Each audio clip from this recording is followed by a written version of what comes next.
Écho du lieu secret, épisode 8. Quand la parole devient une arme. Beaucoup de chrétiens veulent vaincre les combats spirituels avec leurs émotions, leur expérience ou encore leur intelligence. Pourtant, lorsque Jésus a été tenté dans le désert, il n'a pas argumenté avec Satan. Il n'a pas débattu avec lui, il n'a pas cherché à lui prouver qu'il était le Fils de Dieu. À chaque attaque, Jésus a répondu par une seule chose, la parole de Dieu. Matthieu 4, il est écrit. Pourquoi?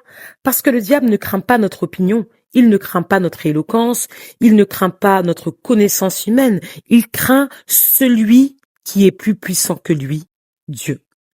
Lorsque nous connaissons la parole, nous ne parlons plus seulement avec nos propres mots, nous parlons avec l'autorité de Dieu.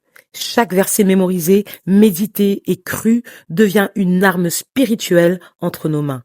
La Bible déclare, prenez aussi le casque du salut et l'épée de l'esprit qui est la parole de Dieu, nous dit Éphésiens 6 au verset 17.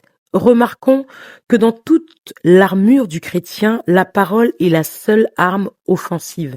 Avec elle, nous repoussons le mensonge, nous combattons le doute, nous résistons à la peur, nous faisons taire les accusations de l'ennemi. Une femme qui connaît la parole n'est pas une femme sans combat, c'est une femme qui sait comment combattre. Quand la peur vient, elle déclare « Car Dieu ne nous a pas donné un esprit de timidité ». Quand le découragement vient, elle répond « Je puis tout par Christ qui me fortifie ».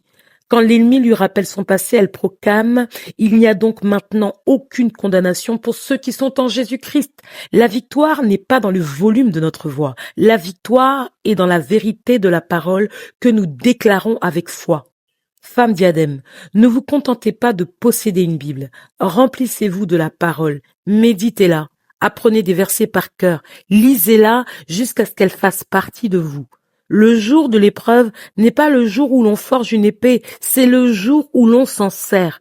Si vous voulez tenir ferme dans les saisons difficiles, commencez aujourd'hui à cacher la parole dans votre cœur. Plus la parole habite en vous, plus votre foi grandit.